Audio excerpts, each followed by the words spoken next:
The 6 to 7 Figure Show, episode 37. Let's hit it.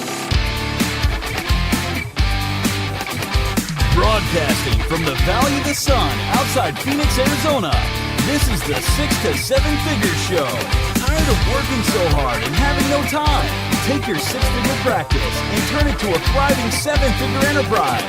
And now, your host, author, speaker, mentor, and strategist, Frank Bria. Hey everyone, welcome to the 6 to 7 Figure Show. I'm your host, Frank Bria, and today I am joined by the delightful and brilliant Laura Posey. She's a good friend and internationally recognized speaker, author, consultant. She's known as the one-page, one-hour breakthrough specialist because she has a unique ability to just basically simplify and get laser focused on her clients to get dramatic results. And her simple strategic plan is used by over 2,500 companies, from startups to Fortune 100. She's the author of How to Plan Your Entire Year on One Sheet of Paper and co-author with Jack Canfield on Mastering the Art of Success. She is also a graduate of SUNY Buffalo, holds an MBA from Virginia Commonwealth University, fluent in German. This is some of the cool things that Laura and I, this is why Laura and I get along. We both speak German. We both live in Richmond, Virginia for a while. So but she's currently working on her Spanish, which would really help me out in Phoenix, but I'm not working on Spanish at all right now. Oh my God, it's so much easier than German. Oh, that's what everyone says, and I should be doing this. But we were just chatting beforehand about international travel. That's one of the things that she travels the world, plays golf, practices the fiddle, snuggles with her rescue mutt, George, and as I mentioned before, lives in Richmond, Virginia. Laura, it is a thrill to be chatting with you. Thanks so much for taking the time. Great to be here today, Frank. So, one piece of paper. Is that really possible for most people in their business? Get it down to one piece of paper? What does that look like? It is. So, I mean, here's the thing. It really does force you to focus. I mean, my largest client is a $27 billion company, and I make them do one sheet of paper as well. And it forces you to prioritize. It forces you to make the hard decisions now and really align your business towards those things that fit on that sheet of paper and say no to everything else, or at least to say not yet to everything else. So it's absolutely possible. And how does that on a day-to-day basis like show up in your clients' lives? Like, how do they actually use that work? Because so much strategic planning work, I know you and I have both talked about this in the past, so much strategic planning work feels like busy work and homework and then gets crumpled up and thrown into the trash. Your stuff actually gets used. So what does that look like on a daily basis with people? How do they leverage that? Well, I think with a lot of strategic plans, what happens is you're talking about concepts and ideas, and they've got some goals and vision and all that good stuff. And that's all a part of a good plan. But a lot of plans fail to take those ideas and those concepts and those goals and turn them into actual tactics and tasks. And so what we do on that single sheet of paper is we take all those goals and we force people to break them down into projects and really look at what are all the projects that have to get done if we're going to accomplish this goal. And then once those projects are laid out, then we can take a look at each day and say, okay, what do I need to do today to get some tasks done on that project and move forward? I mean, it's a daily success checklist. And the things that go on that checklist come from that one-page plan. And so it becomes very easy to know what to do every day because you're always working on those projects, and you know those projects are going to accomplish your goals, and your goals are going to allow you to hit your targets, and your targets are going to allow you to hit your vision. And this concept of, going from big picture vision to daily tasks, it's not like it's what people talk about, but people, entrepreneurs complain all the time that they're just not able to hit their goals or make progress in these tasks. They set these elaborate goals, and you and I both know people whose job it is to just like drum people's expectations up and visions up really high and get them to set these audacious goals, but then never achieve them. What do you think is actually keeping most entrepreneurs from actually achieving the goals they set for themselves? Well, I think a lot of what happens is the way they approach goals. So what I see a lot is people say, well, okay, I'm going to double my goal this year. All right, I'm going to double my sales this year. Okay, great. Yeah. It's a perfectly reasonable thing to do and people can do it.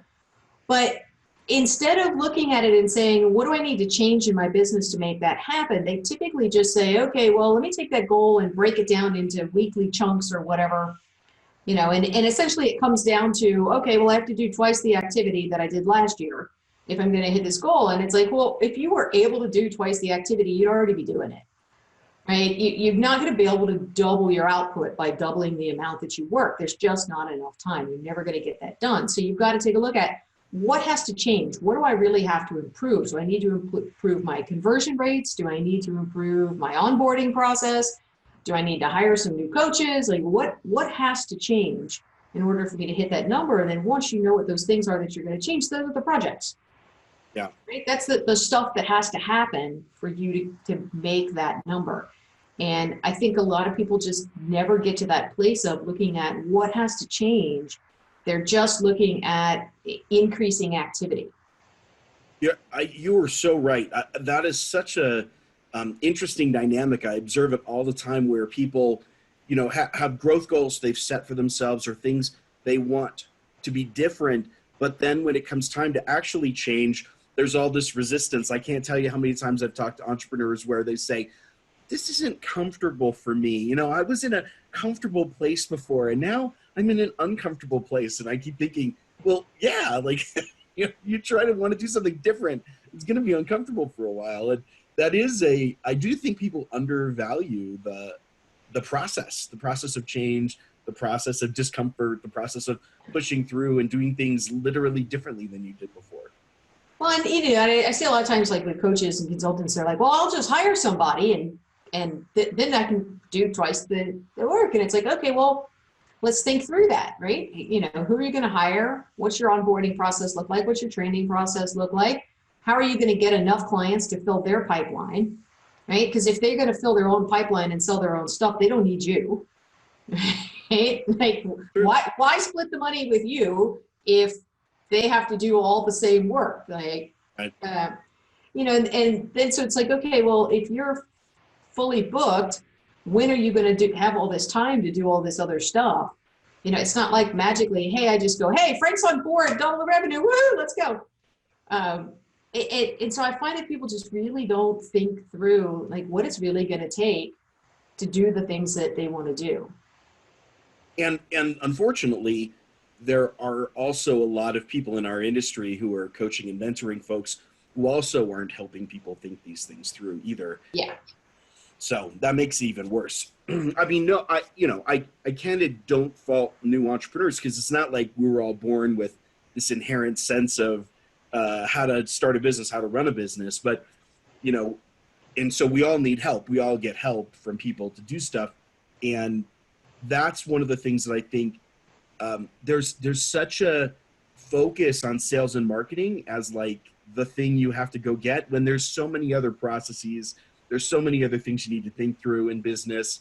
And man, strategic planning, like that's the tip of the spear, in my opinion. If you can't get that right, nothing else you do will probably matter, or it'll be dumb luck. And maybe you might get lucky once or twice, but you're not really going to be working on the right things. Yeah, the thing with strategic planning is it allows you to just make all the decisions once and then spend the rest of your time executing on them. And so you reduce the risk of making stupid mistakes, spending money on the wrong stuff, wasting time on the wrong things. So you end up being really efficient and really effective with the things that you're doing and with your time. And so you have a lot of extra time and money to either be able to go enjoy your life more if that's what you want to do, or reinvest both of those to grow. Because time is the thing that people are always screaming they don't have enough of. And it's like, well, but you probably are right. You don't have enough time because you're doing a lot of stupid things. I think most of us can reflect back on times when we've been doing stupid stuff. Oh, absolutely. Yeah. So what kinds of companies do you typically work with in the strategic planning process? I know you mentioned one of your clients is a multi-billion-dollar organization. Yeah. Can you give us a bit of a sense of who a typical ideal client for you would be? Yeah, so it depends on how we're going to deliver the work that we do. Okay. So for me, if I'm going to do one-on-one coaching with somebody, they're already a 7-figure business and they're trying to get to typically 8 figures. So they may be, 1 to 5 million and they're trying to get to 10 to 15. Okay. That's a sweet spot for the one-on-one folks. I have a few that are smaller than that, but not typically. And they're typically folks that have teams in place. They've got several folks that are working for them full-time. They probably have a handful of contractors as well.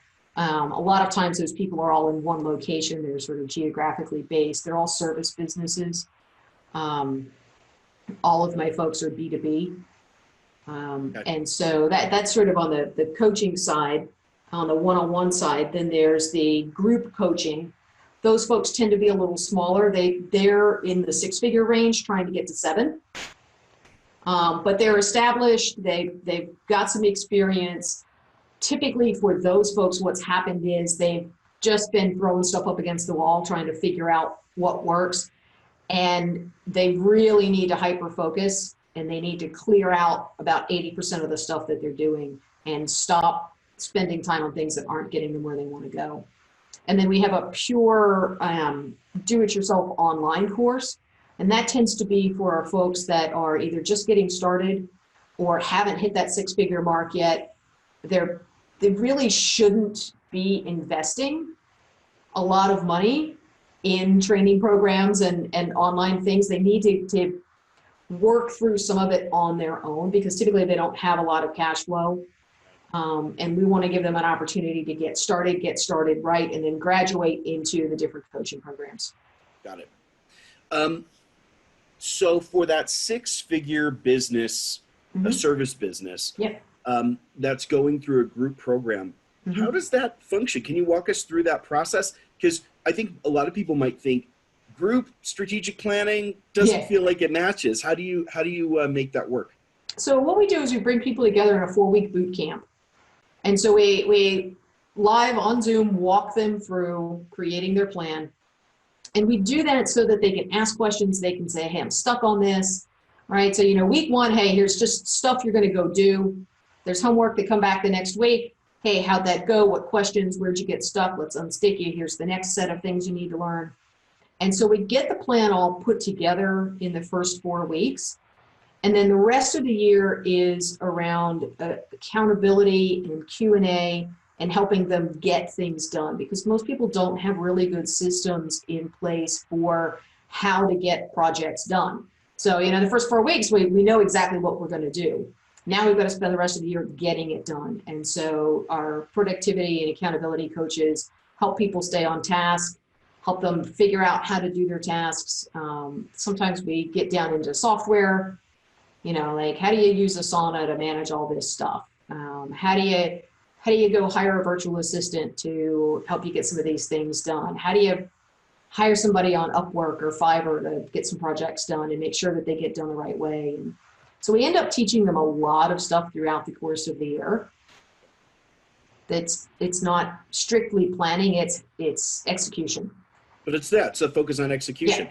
Yeah. That's fascinating, because execution is the thing that I think gets left out of a lot of people's group coaching programs, where there's a lot of calls and teaching, but then you're kind of like on your own to figure it out or ask questions even. And I hear a lot of people in our industry say things like, well, if they're not asking questions, then I guess everything's okay. And we all know that's really not the case. And so it's great that you have that really intense focus on getting things done, because really that's where the rubber meets the road in deliver value. It's, typically when you're teaching somebody to do something, you're asking them to make some big changes. Sure. You're asking them to break old habits, to change a whole lot of things mentally, to break through a lot of stuff. And it's hard. And even if they are super excited and they come out of the gate and they're getting lots of stuff done, life kicks in and those old habits kick in and that old wiring kicks in. And they need somebody to hold their hand and kick their butt and help them understand that, yeah, this backsliding, that's normal, but here's how you get out of it. And when you're feeling unmotivated, here's how you get back into motivation. And when your team's falling apart, here's how you pull them back together. And it takes a year to really make those big permanent changes, because we're looking at teaching people how to do things better forever. Yeah. And I do think that people underestimate the amount of time it takes to get stuff done, and to make these shifts. I mean, there's so much of that, overnight change, overnight success language that just doesn't, it's not helpful. It's not accurate, and it gives people such a bad impression of what should reality be. It's right. Everybody, when they hear that stuff, they buy into it because it's exciting and it's sexy, but then it doesn't happen for them, so they feel like a personal failure. They're like, oh, I'm broken, I'm a bad person, I'm like, no, it's you're not working for me. Yeah. It must be me that's the problem. Yeah. It's so bad. Talk to me about this boot camp. So this is fascinating dynamic that you have that you start off with a boot camp with this group. Is it a cohort essentially that sticks together through this process? Yep. How does that work? Like, I know some people think, oh, I don't know that I would want to tell my deepest, darkest strategic secrets in a group. And then other people who are like, yeah, like, let's get this rah group going. How's the dynamic work out in your programs? So I know a lot of people spend a lot of time trying to build community and get people together. And I think that we do some of that. But for me, the group piece of it, it allows me to teach one thing to many people. Sure. So it becomes much more cost effective for the folks that are in the program. Right. I mean, if I'm going to teach you guys how to do something, I might as well teach a whole bunch of people at once. Right. Right. And I think what happens with the Q&A piece, somebody will be like, well, I had this question, or I'm stuck with this thing, and I can answer it for one person, and 7 other people have that exact same question. And sometimes they didn't even know they had that question. Right. Until they heard it, and they're like, oh yeah, I have that too. And so for me, it's the group piece is really about leverage more than about building lots of community. I see a lot of people spend a lot of time trying to get all their people together and talking together and working together and virtually in Facebook groups. And I'm like, great. If that happens, yay. If you make some friends and you have buddies and you visit each other, whatever, and you hold each other's hand and kick each other's, that's great. But I see a lot of people spending a huge amount of time trying to make that happen. And it's a massive lift. I mean, it's just really it's a lot of work. Hard. Particularly when you have a bunch of entrepreneurs. They're off doing their own thing. They're busy. They don't want to be in a Facebook group all day answering questions and sharing things. And if they are, I would worry about them. I'm like, get the hell off Facebook. Go get some work done. That's true. The person who's trying to get them focused on the right activities probably doesn't want to give them a lot of busy work. Yeah. And so again, I think if it happens, fantastic. But it's not something that we spend a lot of time and energy on. Yeah. Very pragmatic. No, you take a really pragmatic approach. I like that, because I think you already have identified all of the great dynamic that happens when you're learning in a group anyway, because you see other people's experiences and you can learn from them, right? Yeah. That just happens naturally because you've got a group dynamic. Right. Everyone doesn't have to sort of, pair up and be best buddies to make that work. That dynamic just happens because you've got the leverage working for you. Yeah. And if they want to do that and we can help them, it's like, great, we'll help you, form an accountability buddy, and I'll teach you how you can use that and how I do it. I have one, we talk every 2 weeks, and it's great. I can teach people how to do that sort of thing. But if that's not your thing, if you want to just put your head down and work, great. Yep. That's great. No, really pragmatic. I love it. But we're running out of time. So I want to ask you a question. One of the reasons why I have so much respect for you, Laura, is because of your background. You've worked with larger corporations. again, you and I have talked about this. Not everyone in our industry has that kind of background. Because you've seen a lot of stuff from a lot of different angles, what is one sort of common mistake? Let's focus on that 6-figure service business that's trying to make it to 7. Mm-hmm. What's one big block you find that this group tends to get tripped up on that you see over and over and over again, and it's kind of like, if you just would stop doing this one thing? Anything in particular you find as a pattern with that group? Yeah, it's a really weird thing, and I see it over and over and over again. So at that level, people are starting to form teams. They're starting to add some staff, and whether it's part-time, contractor, employee, whatever, they're starting to put people on the team. And I see that when they're doing their plan, they want to get everybody's input. They're like, oh, let's do this together. And I'm like, nope. You are the leader. It is your job to establish the plan, plant the flag, and say, here's what we're building, and here's why, and here's your part in it. Because when you get all those other people in there, one, they have no idea what it's like to run a company. They don't share your vision. They're coming at it with their own lens from their own limited experience. And if whatever they decide they want to do doesn't end up in the final plan, now they're bitter. They're feeling right. You wanted to bring them in to get them bought in, and now the exact opposite has happened. And it's so much better for you as a leader to just decide what it is you want to build, get everybody excited about building it, get them bought into your plan and your vision. And if they don't, that's fine. Go get somebody else.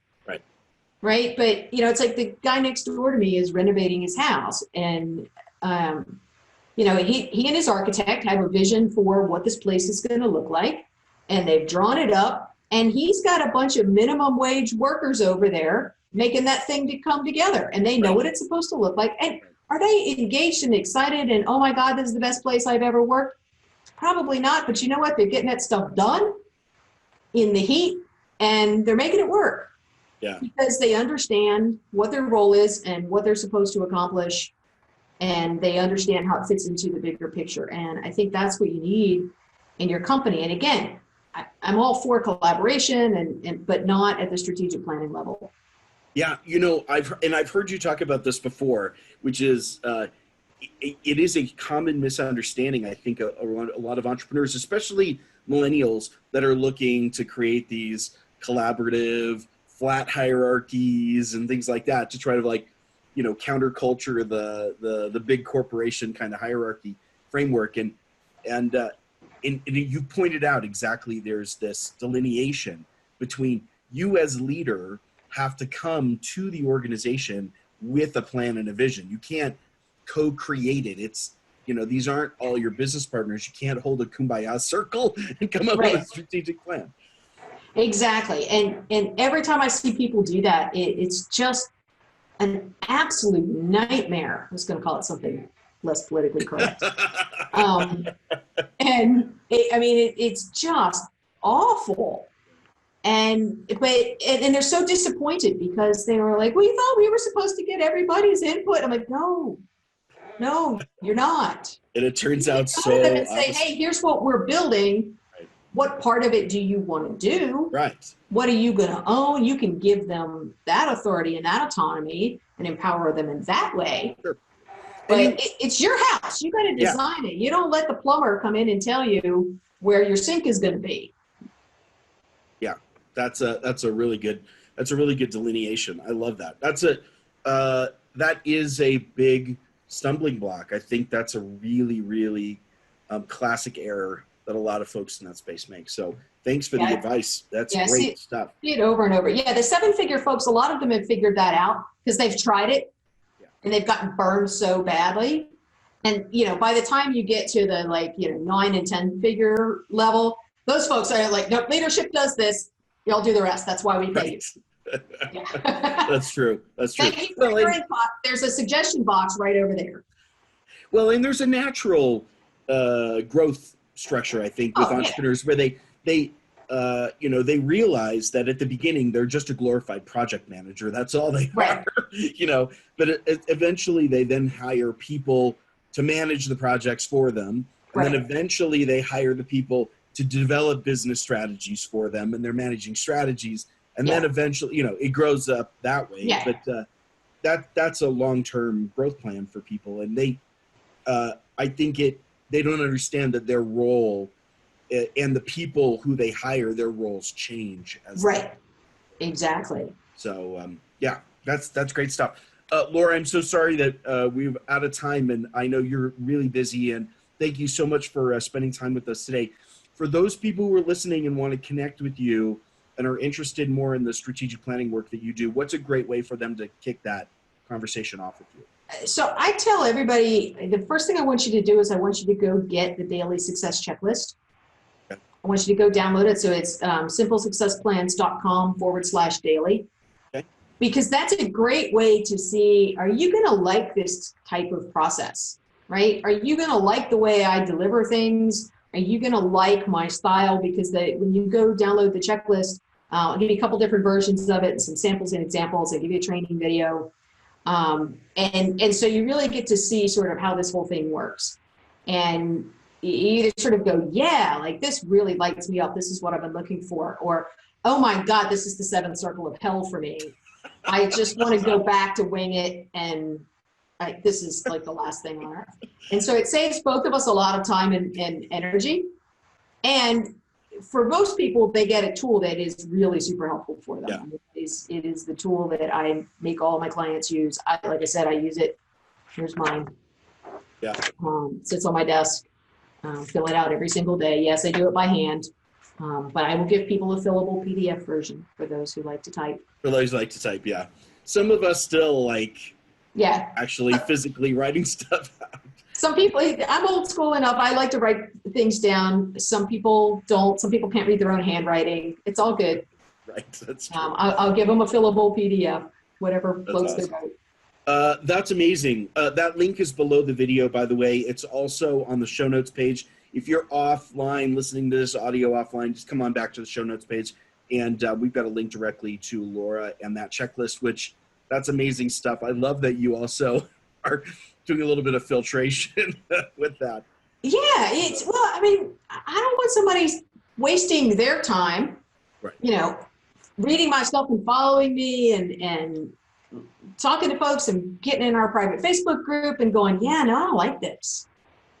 Right? That's just, that's another ramp to nowhere. Let's find out right away. So let's work on a tool together. Yeah, that's amazing. Yeah. That's good stuff. Well, thank you for that generous offer. Really appreciate that.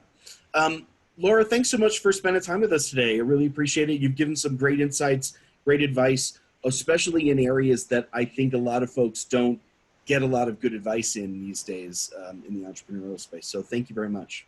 Thanks, Frank. Had a blast. Yeah, me as well. And thank you all for joining in with us in this episode of the 6 to 7 Figure Show.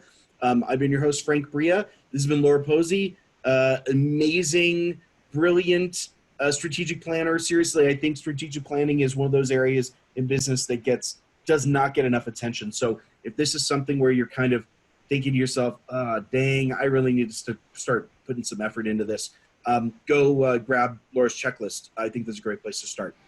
So thanks so much for being with us on this episode, and we will catch you next time.